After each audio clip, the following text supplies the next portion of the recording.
We all have mental health. We are all surrounded by things that can impact the state of our mental health, including the relationships we have with ourselves and others, life stressors, and the pressure that comes with being a human. Thus, creating conversations and gathering the tools we need to cope and care for ourselves is essential in fostering true resilience. Welcome to Normalize the Conversation. I'm your host, Francesca Reicherter, and today I'm joined by the host of Talk of Fame podcast and founder of Empower Girls, Kylie Montigney. In this episode, we explore the importance of building support networks and developing coping skills and the tools that have helped us along our mental health journeys.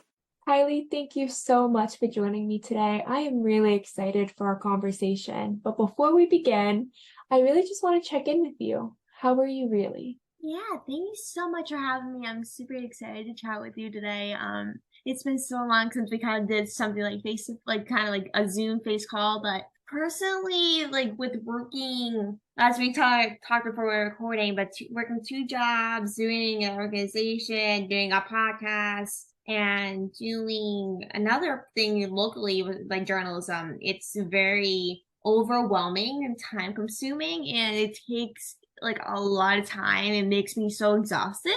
But then, like, even though I'm very happy in terms of where I'm at the moment, and I'm very happy to where I'm going to in life at the moment, like working hard, trying to make a difference to the community. But then at the same time, I'm just ready to kind of like lose my mind. And like, I just like, sometimes I'm like, I just need a break. Like, I just need to, well, at least like take a moment one day and just like maybe go out with a friend. Well, so I just did that a couple days ago before, like, when I had a day off. But like when I could just use those days where I can just go on a walk, don't do anything, and just watch TV, relax, meditate, maybe going a run or a walk. Like I could just like, use one of those days, but there's always a specific time where I'm always going, whether it's going to on my job, doing an interview, or whatever it may be. It's always something going. So that's something I'm kind of struggling with and kind of overwhelmed by how much work I have to do.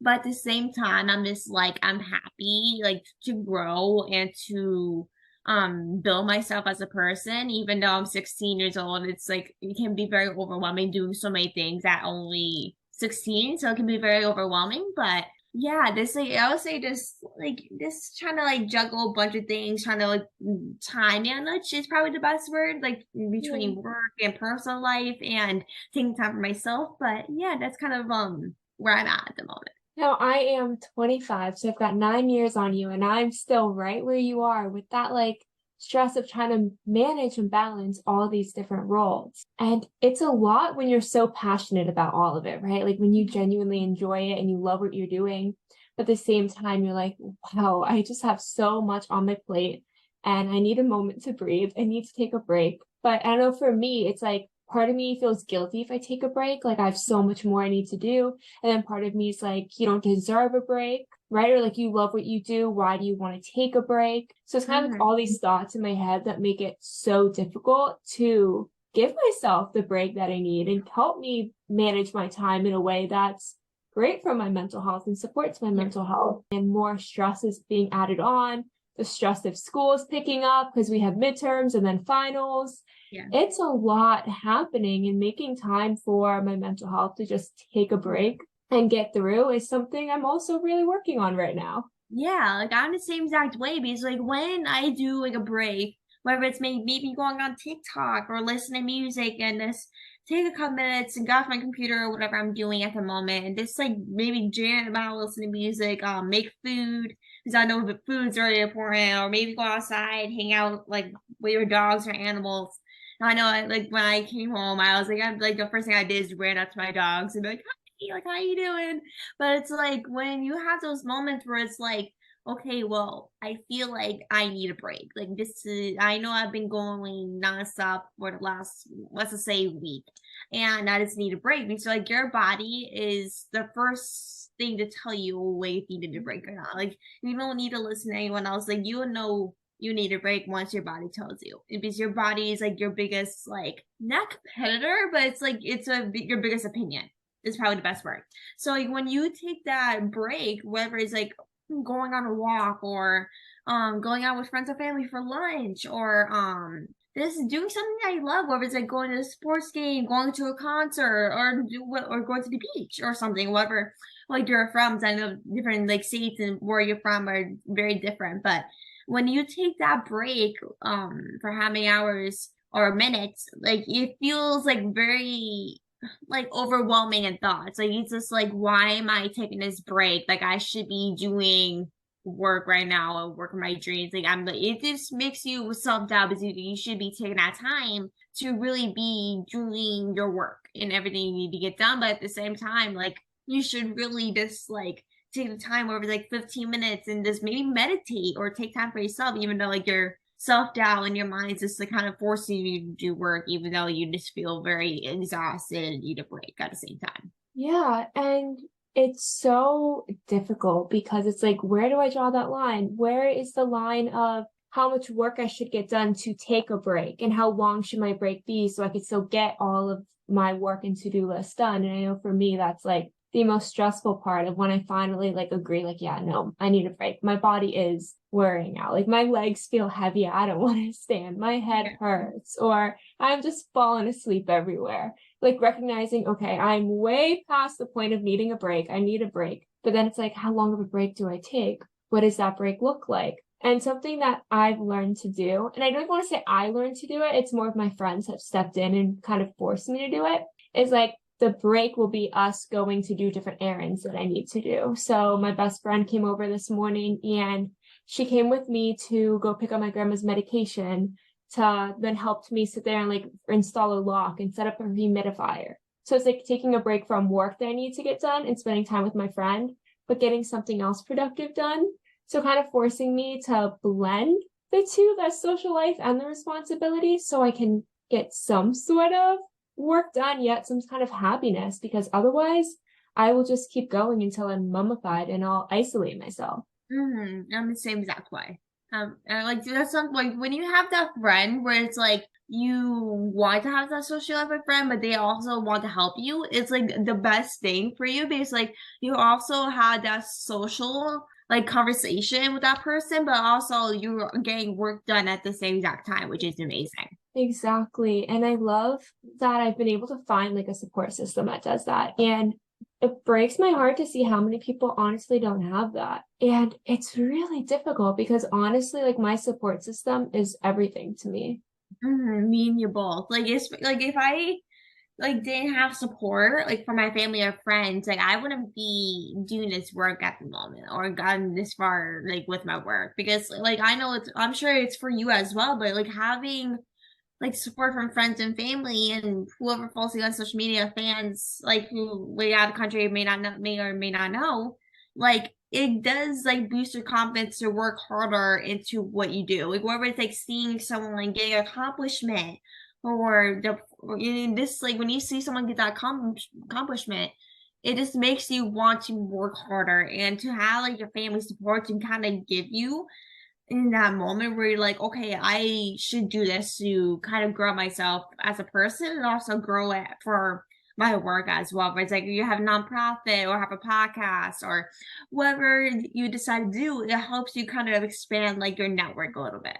Absolutely. And for me, it makes me feel validated, right? Like Mm-hmm. people are seeing what I'm doing, they're acknowledging it. Maybe Mm-hmm. they're like setting some kind of positivity or kind words or encouragement or something. It makes it feel not so isolating and makes it feel like it's working. Because I know for me, I think with activism, I want to do so much and accomplish so much, but you don't get to see a larger impact all the time. Like day to day, you really don't. I don't get to see like how an encouragement card maybe impacts somebody a week Mm-hmm. from when they get it. I don't get to see when someone listens to the podcast and if something connects for them or they feel supported or validated. And when I don't get to see that work, it feels like, am I getting somewhere? Am I actually helping people? So having that support and people validate, like, you've helped me, you're inspiring me, I'm proud of you, just really helps kind of reignite that fire within me to want to keep going. Yeah, that is so well said. Because like when you have a podcast, speaking from my personal experience, like when you have a podcast, you do not know like how much people you're impacting. Like you do not know like how someone's going to feel about this certain topic you're talking about, or how much this conversation, whether it's like a guest or something that you said, impacted them.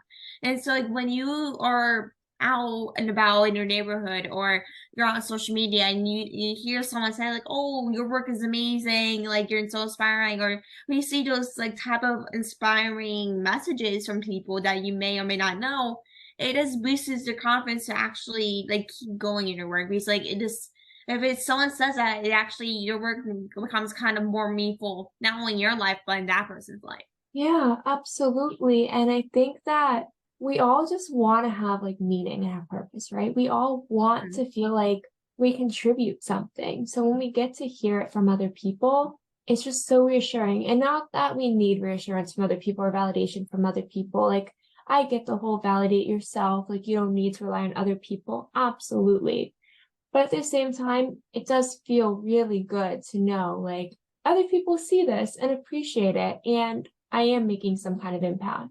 So, but I also feel like, again, when you rely on that a lot, I know for me, if I rely on that and then it's like I'm not getting that reassurance, I'm like, okay, what do? I need that reassurance. Somebody tell me I'm good enough. So kind of wanting to like balance that scale of I'm validating myself, but I'm also really appreciating the support from other people. Yeah, like when you like have that balance to really kind of care about what you think, and when you care about what other people think, you like, there's like some sort of balance between what other people think and what you think. Because like you're your own biggest critic. Like you're the one that criticizes what you do the most.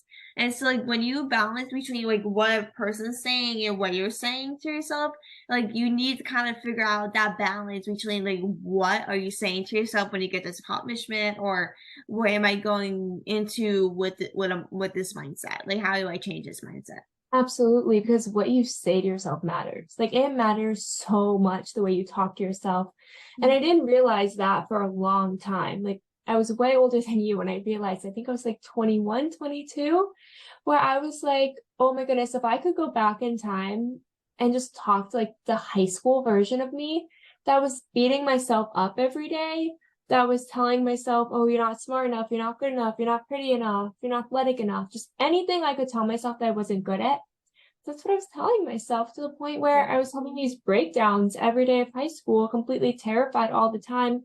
Actually, after my very first day of high school, I came home to my parents crying hysterically, and I was like, I need to dye my hair. I need to dye my hair. I'm not pretty enough. Like the color of my hair is wrong. Like I had this whole breakdown. My parents like took me to highlight my hair. But like I wish back then I had the just knowledge or awareness of I could tell myself that I'm pretty, or that I'm beautiful, or that I'm kind, or that I'm good enough. I could tell myself something positive instead of attacking myself to a point where I feel like I need to change a piece of who I am. Not to say that changing my hair color fixed everything or made it impossible to fix everything. It just was a solution to something that was, I guess, compressing or suppressing what was actually going on. Yeah, because like when you have those negative mindset, like I know for me, it happens to me all the time. Whatever it's like, oh, I'm not working hard enough. Like this person got an accomplishment. Like why haven't I gotten that? Like that type of mindset. Or like I'm not athletic enough. Like I'm not fitting in. Like why am I not fitting in? But like when you have those negative thoughts, you're like, maybe there's a reason I'm not fitting in, or maybe it's that person or friend group has a problem with me, or like they have like there's not the best group for me, or it's like maybe they have like a different sort of way to kind of growing as a person, because every person's journey it's much different from yours. Of course, some paths might be similar, but everyone's journey is different from yours. So like when you deal with that self-doubt, whether it's like I'm not pretty enough, or I don't feel like the best person, I'm weird, I need to change myself, just know this, like you are perfect the way you are. People judge you, it's on them, it's not on you. It's like when you deal with those people that are just bullying you for who you are, that just means that they're just jealous of you and they have nothing better to do other than bullying you and making you feel upset about how you look and how you are.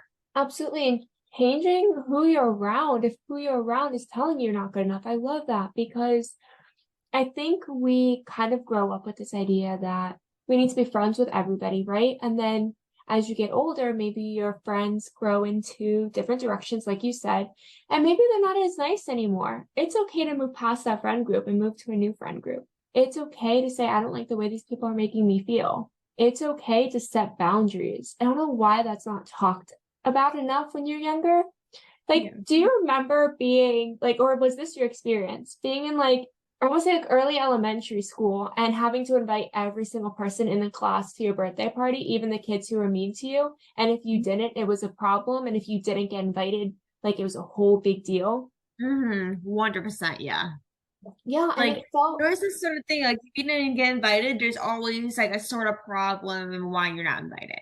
yeah, because everyone has to be invited. So when you're not invited, you're really not liked or whatever it is. And I think growing up, we're like in that mindset that everyone has to be invited. We have to be friends with everybody. And then people are mean to us and we think, oh, we still have to be friends with them and be around them. When we can set boundaries and say, no, like I don't want to hang out with you because you're hurting me.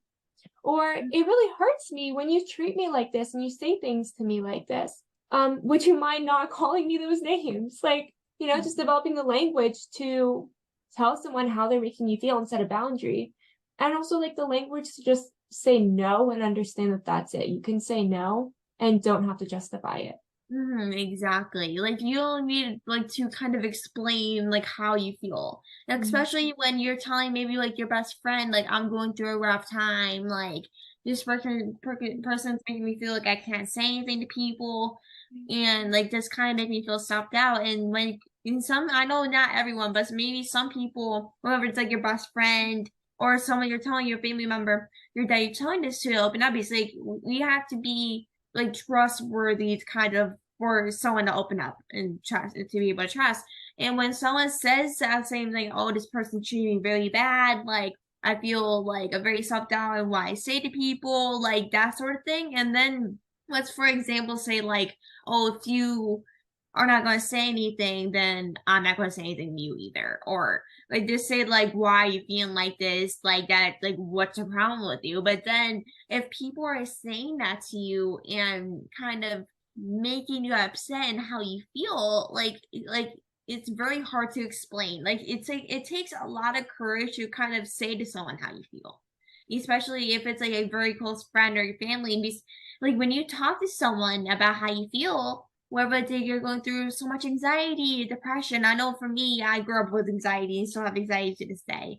And when we explain to ourselves to people that we trust, whether it's like your best friend or somebody, and they kind of like make us feel unworthy or make us upset about how we feel, we need to kind of realize what boundary we need to kind of set if those person's not there for us when we're going through a rough time and kind of downing us for how we feel. Yeah, exactly. And it's people around us should make us feel loved and supported and valued and important. And if you're around people and you're explaining what you're going through, which, like you said, is such a very difficult thing to do, I mean, we're not necessarily like raised to talk about what we're going through. We're raised to be resilient in the sense of resiliency looks like getting over it, not crying, falling and getting right back up, right? That's what we're kind of taught that resiliency is. So then we get to a point where we're finally like, no, I need to talk about it. I need to tell somebody what I'm going through. I need support. People should support us, right? We should feel important and like our feelings matter and that we have a space. And if anyone around you doesn't give you that space, it makes you feel like a burden or makes you feel like you don't deserve to talk about it or that you're being dramatic or whatever, that's on them. Because you deserve to feel so supported. I mean, we're human beings. We have emotions. We have stressors. We have terrible life experiences that happen. We have amazing life experiences that happen. And we should be able to share all of it. Yeah, exactly. Like, and sometimes I know for a lot of people, like people, especially teenagers, don't like to go to their parents about some situations or don't want to kind of explain to their parents about some things they're going through, whether it's anxiety, depression, or suicidal thoughts, or like whoever you may be going through. Because like when you explain yourself, like I know a lot of parents are like, "Why are you feeling like that?" It kind of makes you feel explained, like and how you feel. Because I know like a lot of certain situations, including myself, make like you just it's very hard to kind of explain how you're going through it. You are the only person that knows what you're going through. And sometimes in a specific situation, it's very hard to explain. And so like, when you go to a friend or like who maybe you meeting your best friend or someone that you're close with or like a family member besides your parents, and when you say like, "Oh, I'm going through a rough time. Someone treated me really bad. I'm tired. I'm going through a lot. Like I'm like having suicidal thoughts. Like." I don't know what to do. Like, can I have your opinion? Like, do you have anything I can do, like, in your personal experiences or anything like any advice you can give me? And me making you feel judged, it just like it makes you feel very much alone. Like, I know for me, when I have someone saying something like that, it makes me all the time feel like unworthy and alone all the time. Because like when I'm going through um that time where I'm just like going through those things, it just like makes you feel like why am I not important and why am I not enough? Exactly. Or even like, what's wrong with me? Why do I feel this way? Like, clearly, this is not what everybody goes through because when I talk about it, people don't acknowledge it, right? Like, Mhm. that for me becomes one of the big things of like, what's wrong with me? Why am I the only one that feels that this way? Because when you talk about it and people don't validate it, or they don't respond in a supportive way and they ignore it, or they tell you you're dramatic, or you need to grow up, or you're attention seeking, Mhm. not only is that so just like disheartening to hear, but it is so isolating. Like, I'm the only one going through this. Now what? No one understands. I can't talk about it to anybody. I have to just figure it out alone. And I think that was my experience for 20 years before I figured out that the people around me didn't have the tools or the language to support me. They didn't know how to. They didn't know they needed to, or they just want the right people around me. And when I learned that and I was able to actually say, right now, I really need some validation. Here are samples of validation statements you can say to me. And Yeah. I used to actually my You're Not Alone, the workbook.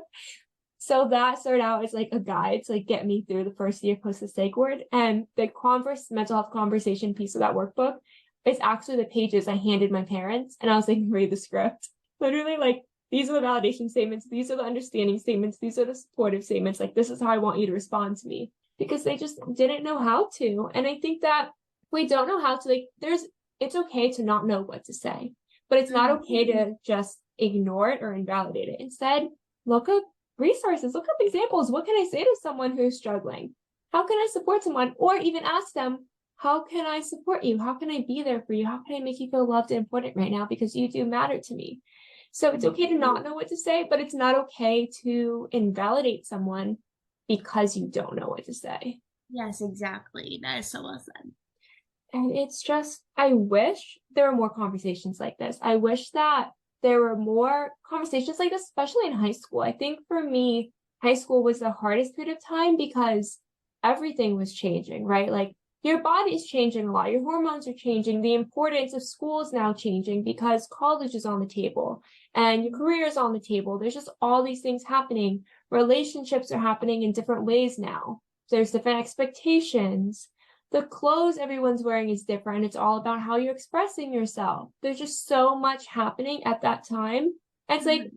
no one knows what they're doing. Like, none of us knew what we're doing. I mean, I still don't know what I'm doing most of the time, figuring it out. And if we can't talk about it because people are not able to offer support and just validate each other and be there for each other, it's really difficult because if we talked about it, we'd learn that everyone's trying to figure it out together. We're not the only ones who don't know what to do and what's happening. Yeah, because like when you like talk to people about what you're going through, whether it's like on your podcast or like with your family and friends, like when you discuss like, oh, I'm going through this, like I going this with family, friends, like when you talk about this topic, like you like and they probably will say like, oh, I went through that same way. How is there a way I can help you? Or is there a way I can support you? Or this is my experience. Because when you talk about like your experience, it makes us feel less alone. It makes us also feel heard at the same time. Exactly. And then also noting that, like, when you share your experience, share, like, what did help, what Mm, helped, or here's how I found what helped me too. Like, I love that when people not just tell me, like, oh, journaling helped me, but I learned that journaling helped me by trying these different coping skills or these different self-care practices or these different outlets of expression and saw that XYZ did not work, but journaling did, or maybe going for a walk or a run did, or maybe talking to the specific person did. But I learned by doing all these other things and seeing how I was feeling while doing it. Because as much as I love like a solution for someone else may not be the same solution for me, but a roadmap to help me find the solution that's right for me, I think it's just so valuable. So never being afraid to share your experience, but also like what helps you get through and like what you did to get through instead of just like that end, this worked and that's it. Yeah, because like there are so many solutions to help you get better, whether it's like journaling, meditation, going on a walk, talking to family and friends, or doing something for yourself.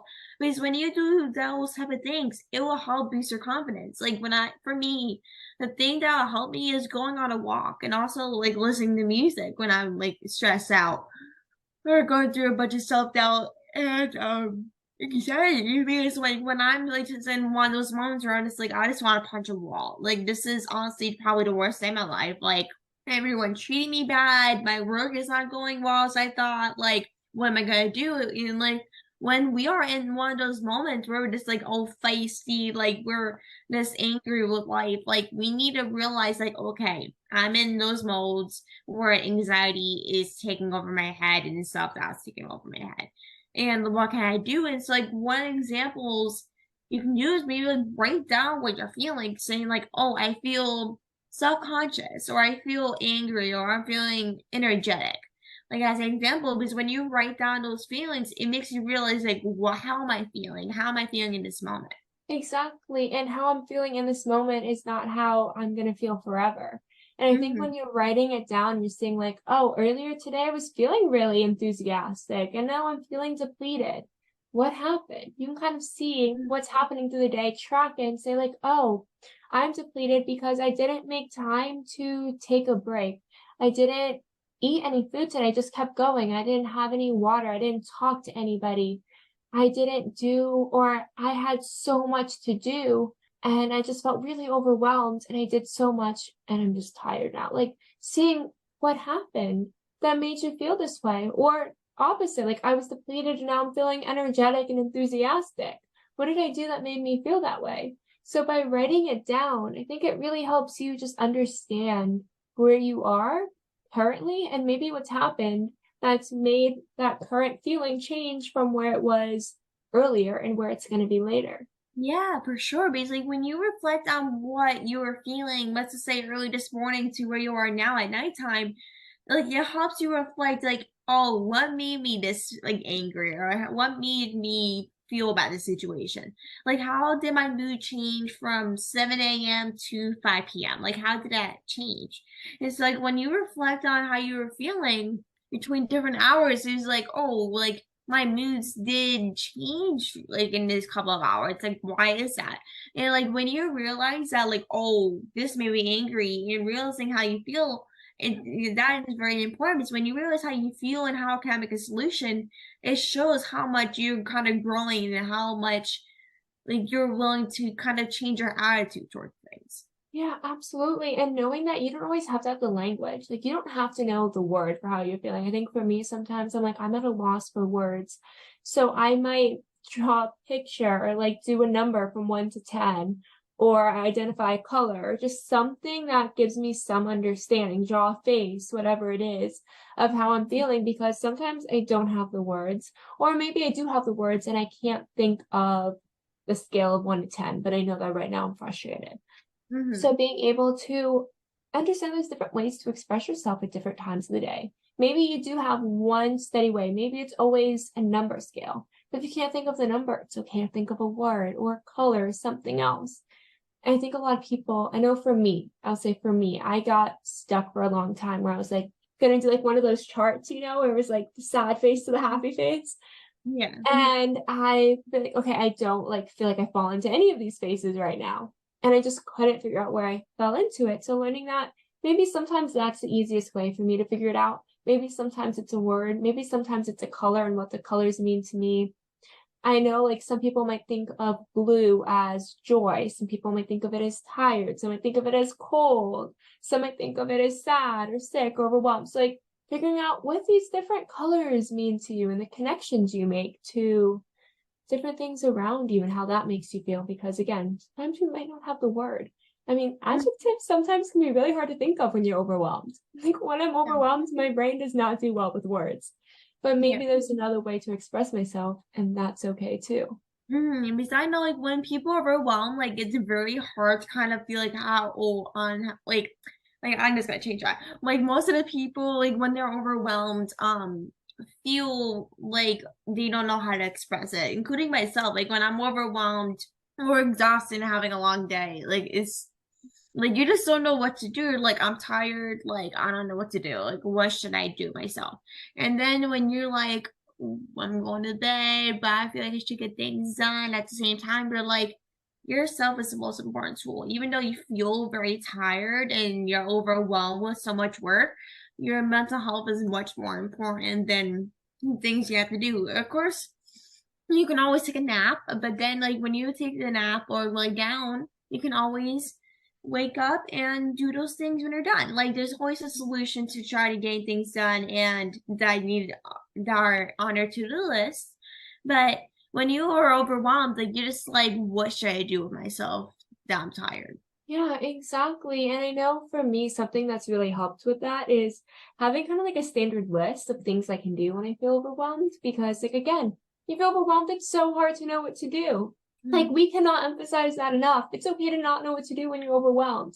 But if you're able to figure it out when you're not feeling overwhelmed, then you have a list. Maybe you have it on your phone or on a piece of paper. Maybe it's next to your bed or in your wallet, whatever, wherever you keep it. But I like to have one on my phone and I have one written down. And it's just like when I feel tired, I can take a nap. I can spend some time snuggling with my dog because that re-energizes me.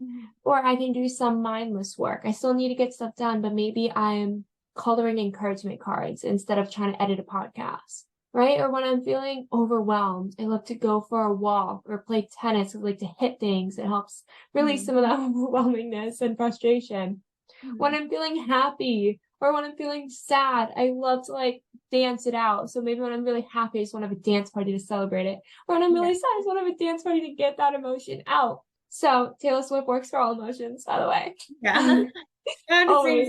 Our TikTok is also like a great way for me to get my emotions out, like country music. I don't know why, but country music is always like fits my emotions for some reason. Right? But it's like we all have something like that. We all have something that we can connect to that like really just helps us express ourselves in different ways. And that's the thing, if we can identify that when we're not feeling overwhelmed and we know it and we have it written down somewhere, when we're feeling overwhelmed, we'd be like, okay, let me just check my phone for what's gonna work. And maybe one day it does become like second nature and you know. But maybe your brain is so overwhelmed and you can't think. You have it written down right here in front of you. Here's your step-by-step guide of things that have worked for you in the past. And if they don't work now, that's also okay. You can find new things that work because as you change and as you grow, what helps you may change too. But having kind of like a guide of this is what's worked for me in the past is a great starting point. Yeah, for sure. Because like when you realize like, oh, what solution works better for me? Because like even if it like worked for you last time, it probably won't work. Well, it's most likely might or might not work for you today. And if it doesn't work for you, that's fine. You can always find a different solution to help you. Whether it's like reading a book or going on a walk. But it's like there's so many solutions to like getting that emotions out there. Like whether it's like listening to music or talking to people, it's like there's so many solutions. Like not like every solution is for everybody. Like I know with a lot of people, like you have to like meditation or you have to like journaling, but it's like not everyone's gonna like those two things, or it might not like suit them. So like, but there's so many resources for them to do other than meditation and journaling. Yeah, public service announcement, meditation and journaling are not the only coping skills and self-care practices, despite what TikTok may make you believe. I know for me, like that's what I thought by scrolling on social media. I'm like, okay, everyone meditates, everyone journals. I actually remember, I want to say maybe it was like 2021, maybe. I really don't remember. I think it was 2021 when bullet journaling became like really big for a while and everyone was bullet journaling. I was like, okay, well, it works for everyone else. It's got to work for me. It did not work for me. I was like, what is wrong with me? Like, why do I not like this? Like, why don't I find this super fun?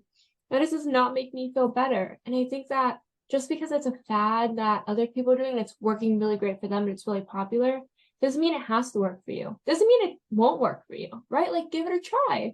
Try so many different things though, and know that it doesn't make you wrong if it seems like everyone else in the world on social media is using this and you're not. Like, there's Yeah. things that are going to work for you and things that aren't, and it's all of it's okay. Yeah, that is like perfect what you said. It's like not every solution that people are using is not gonna might not work for you, because even though it's working on so many people, like it might not work on you because like everyone's different in terms of like how they're feeling and how everything works. Exactly. And different things may work at different times. I go through periods of time where I'm like dreading cleaning. I'm like, oh, I really don't want to like clean the floors right now. Like, I would rather do anything else. And then there's days where I'm like, oh my goodness, all I need to do right now is clean. Like, I just need to clean my environment and feel like I'm in a new space. So like sometimes something may feel like a chore and feel overwhelming. And sometimes something may feel like a starting point and a stepping stone, something you need to do that helps you. It's okay if the same thing works differently on different days at different times. And I think for a long time, I thought like one thing had to work every time and that was it. Like, you'd have one coping skill. Everyone would have one and that'd be it. And when I tried meditating and I liked it in the beginning and it was really helping me, and then I got to a point where I was like, I could not like be quiet with my thoughts. It did not go well. I would just start crying. I was like, okay, I'm broken. Like, I'm broken. Nothing's going to help because that's my coping skill and it's gone. So learning that, like, sometimes it works for a while and then it doesn't, and that's okay. Sometimes it works every once in a while and then every once in a while it doesn't, and that's okay too. But there's different tools in your toolbox. Like, you wouldn't show up to a project to like build a house with just a hammer. I don't think you would. Honestly, I don't know what it takes to build a house. But I feel like it might take other tools. I think. Yeah, like I know if I showed this hammer, that's definitely not the only tool you need. There's so many other tools. If it's the hammer, you're most likely just to jam something down. Yeah, exactly. So like, if you wouldn't show up to build a house, build the foundation of a house with just a hammer, why would you show up to build a foundation of how you're feeling with just one coping skill? You're allowed to have different tools in your toolbox. Definitely. Like there's so many things to like to cope, whether it's like meditation. I know with me at first, like when I did meditation, I absolutely hated it. I resisted it.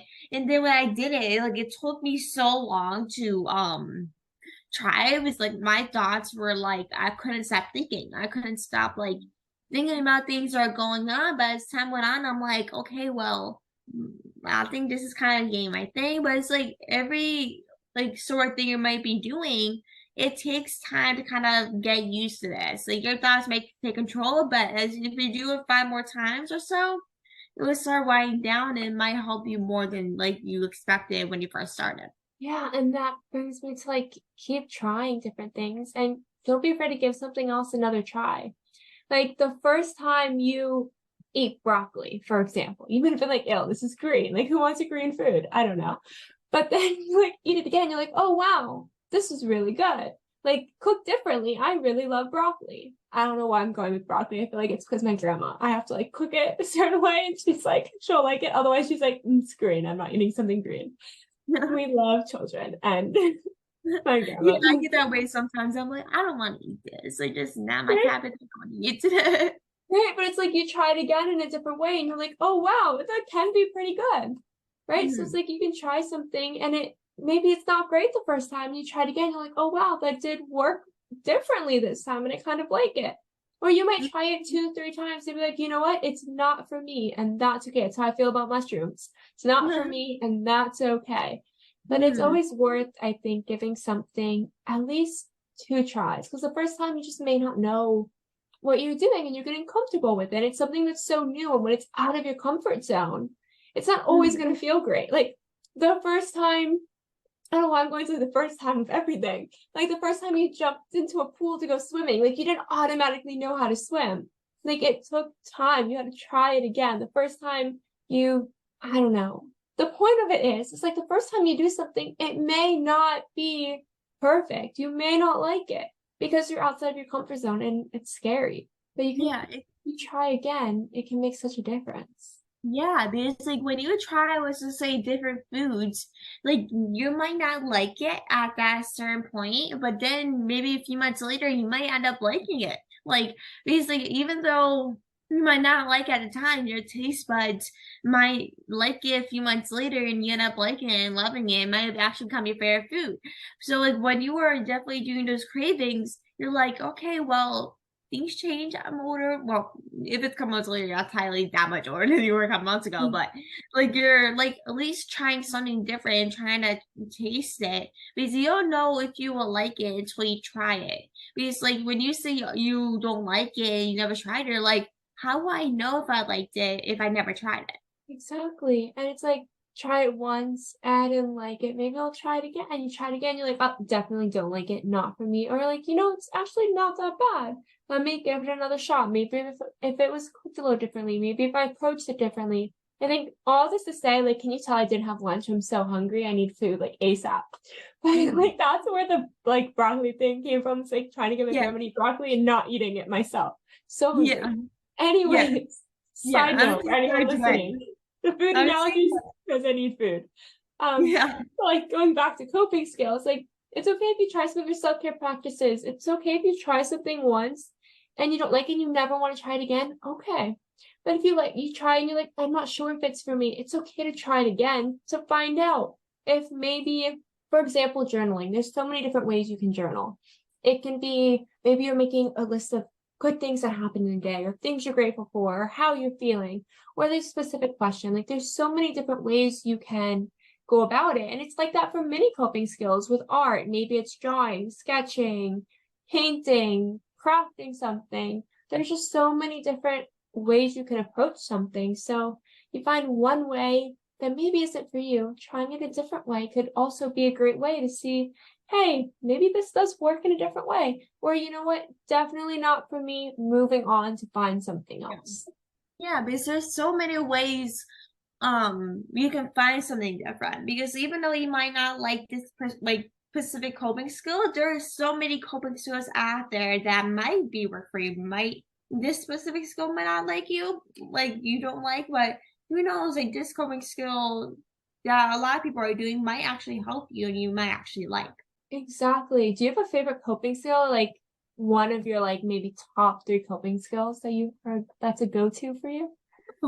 I would definitely say music is definitely a big coping skill for me because like I love music. So like whether it's like listening to country music or pop music or even TikTok sound that I love to listen to as well.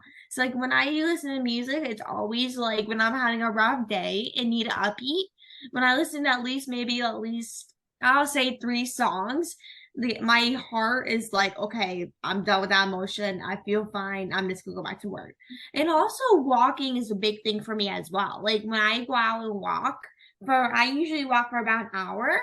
So I can just like think and then relax and just like take time from like work or whatever I'm doing and just, take time in nature and just relax and take it all in, get some vitamin D.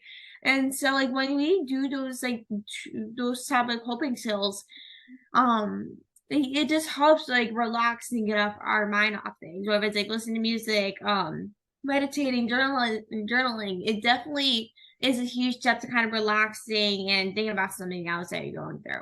Absolutely. And music is like one of my top ones too. I love to go for a walk and like have headphones on, like soundproof headphones and blast music. I get in trouble for doing that, by the way, all the time. My family's like, that's so unsafe that you can't hear like anything else but the music. Like you're not paying attention to your surroundings. Not something I recommend to other people. Something I do and should not do. But that's something that really helps me is going for a walk and listening to music and being able to just disconnect from all the stressors around me and reconnect to like the present moment and what's happening. And like for some reason, like I have like one of my favorite songs, like Death by a Thousand Cuts, Taylor Swift. Don't know why. Love it so much. And no matter what emotion I'm like going through, just blasting that song and like screaming the bridge makes everything like a little more tolerable. Yeah. So like finding that one thing that's like it doesn't have to be, I guess, one thing for everyone. For me, it's like that one thing that makes it just a little more tolerable so I can figure out what I need to do. Like there's always like multiple songs that I'll play, and this like when I hear those songs, I'm like, okay, my life is 100% better now. Because there's always that one song that will make you, or multiple songs that'll make you kind of energetic, and like you would think about something else, and this kind of get you back to like your personal mindset that you're going through every single day. Because when you hear those songs, it makes you like more higher comfort zone than what you're feeling just like let's say 2 minutes ago when you're so having so much anxiety. Yeah, it's just finding different things that help you. And I think music is a great way, a great place to start. If you don't know what you're doing or like what to do when you're feeling overwhelmed or feeling upset or frustrated or an emotion that we perceive as negative emotions, I think music is a great place to start because there's so many different songs out there that can help you express what you're feeling in a different way. And maybe you just connect to a song. Maybe you don't know why you connect to it, but you just feel connected to it. That's a great way to express how you're feeling. Or maybe there's a song that you just love to like scream it out or dance it out to. Or if music isn't right for you, maybe coloring is another great way to express yourself. So knowing that there's so many different options out there to just express yourself in different ways. And if you don't know where to start, the two places that I always start when I'm trying to figure it out is music and art. Art is a really good way. Like I know with me, it's like always like music, walking and like watching my favorite movie or some like a funny show or movie that will get my mind off things. Because when I'm watching a movie or show, when I'm having a rough day, I can always just use a really good laugh for sure. What's your favorite movie? My favorite movie is The Greatest Showman and A League of Their Own. I haven't seen it Like yet. recently, like I don't know if you've seen it, but The Outlaws just came out with Pierce Brosnan and Ellen Barkin, and it's on Netflix, and it's so funny. I think that might be like my favorite comedy movie that just came out. That movie's so funny. And but yeah, like out of my favorite movies is definitely The Greatest Showman and The League of Their Own for sure. I still haven't seen The Greatest Showman, which like blows my mind because I feel like everyone has seen it except for me. And it's something like I so want to see. I just don't know why I've never made the time to see it. Maybe I'll do that tonight with my grandmother. Something I need to do. But it's so great when you have like different movies or different shows that just make you laugh or make you feel like warm and fuzzy inside.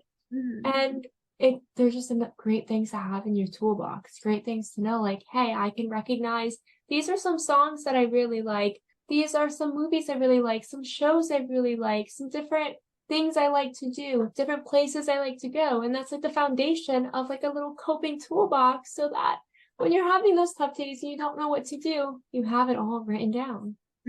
Yeah, and like when you have those movies, like maybe it's like, well, I know a lot of people like to say comfort movies, which I'll use as a term, but like when you have those like kind of like comfort movies to watch, whether it's like comedy, horror, or drama, or even if it's like a doctor show. I know for me, Grey's Anatomy is like my go-to show. I love to watch every single day. Like I will watch it nonstop. Even before work this morning, I literally was watching it when I was eating breakfast and was getting ready for work. I literally watch it 24/7 when I'm like doing what I'm ready to do because I love it so much. I can't stop watching it. Like I'm on my second rerun right now, and it's just like I can't get nothing of it. So like when you have those shows to kind of, or even movies or series that you love and want to watch, whether it's like going to school or going to work, or even doing an interview like we're doing right now, like we can, whether you're working or something, there's always that comfort show like, okay, well, before I join an interview or a job interview or something, I should watch my favorite show just to kind of relax and get my nerves out and just take time for myself and kind of relax and lay low, what to say, before an interview or something. Yeah, one thing that I really love to do is like my two favorite shows growing up are Charmed and Friends. By the way, I love Grey's Anatomy and I feel like I rewatch and I'll like pick certain like characters and just watch their storylines all the way through sometimes. I don't know why I love to do that, but it makes it makes Yeah. such a different show when you're just paying attention to one character's storyline. Yeah, I Just used a to do random that thing all that I the like to time do. too. Like I by the way, I do love Friends also. I literally watch it every night when I go to bed and like when it's on in the afternoon. I love Friends so much. Yeah, and it's just like those shows for me, like Charmed and Friends, like Charmed is on early in the morning, so when I get up, like that's just on in the background while I'm getting ready, because like their voices are just like comforting to me. Because like Yeah. that's what I grew up watching, and like Friends all day while I'm working. I might not even be in the room that Friends is on. It might be like on the TV in the living room. My grandma's watching it, and I just hear it, and it just like kind of calms me down a little bit when I'm feeling really anxious. I think a lot of times the amount of work I'm doing, whether it's schoolwork or like work, can make me feel so anxious. Like all the time, I'm like, okay, I need to do good on this. I need to make sure this looks presentable and whatever it is. And just having those voices in the background that are like comforting to me really help in those moments when I'm starting to like get into my thoughts, to just like take a minute, laugh, feel like home inside, I guess. Things like Yeah. that can really help. So it's finding what works for you. And like we've said this entire hour, it's different for everyone, and that's okay. It's all about finding what's right for you. Kylie, you have been absolutely amazing. Before we wrap up, do you have one piece of advice for someone out there who just doesn't know where to get started? Yeah, that's such a good question. Like, in terms of mental health and just like taking care of yourself, I would definitely say from my personal experiences, like your mental health is the most important thing. Like, well, school's important thing too, but like with your mental health, like mental health is so important. And with me growing up with anxiety and also going through depression over the last couple of years, it is honestly very hard. I'm sure from your experience as well, it's very hard. It was well, probably is so very hard for you as well.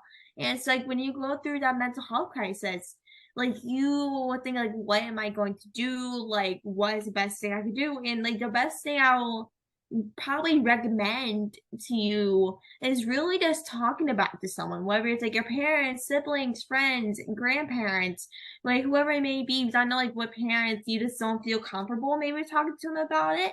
So maybe I would say maybe like go to your grandparents or someone that you're close with, saying like let's just say grandma, like I'm not like okay, like I'm going through a lot and I need someone to talk to. It's okay if I talk to you about it, because when you talk about it, it helps you kind of relieve that emotions. I know it with me when I talk about how I'm feeling, it makes me so relieved, like because I'm talking about it. Because when you are not talking about it, it makes you very angry. It makes it hold inside and makes you take it out on other people around you.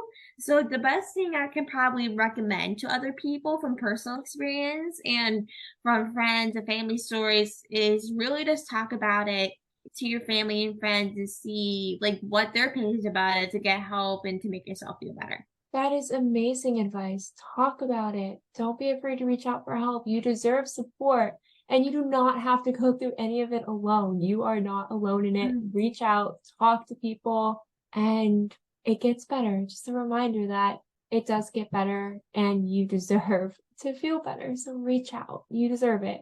Kylie, thank you again so much for joining me. It was an absolute pleasure talking with you. Same to you as well. Thank you so much for having me on. If anyone needs someone to talk to or needs to kind of rant on certain things or anything, feel free to reach out to me on social media. I'd be happy to connect with you on anything you're going through. I'm always here to chat or to rant, or exciting things we're going through. I'm always here to chat. I love meeting new people and talking to people. So I'm always here to listen, to kind of need a little ranting session, I would say. But thank you so much for having me on. It's so fun to chat with you again, and everything you're doing is seriously amazing. So I really appreciate you having me on. Thank you so much for listening to Normalize the Conversation. Don't forget to subscribe, rate, and review. This podcast is an initiative of Inspiring My Generation, focusing on normalizing the conversation, bringing education and awareness to the forefront, and amplifying global voices to spark change and hope. Inspiring My Generation is a 501c3 nonprofit organization on a mission towards suicide prevention through awareness, conversation, education, and support. Connect with us on Instagram at Inspiring My Generation and visit our website inspiringmygeneration.org to learn more about our work and how you can make a difference.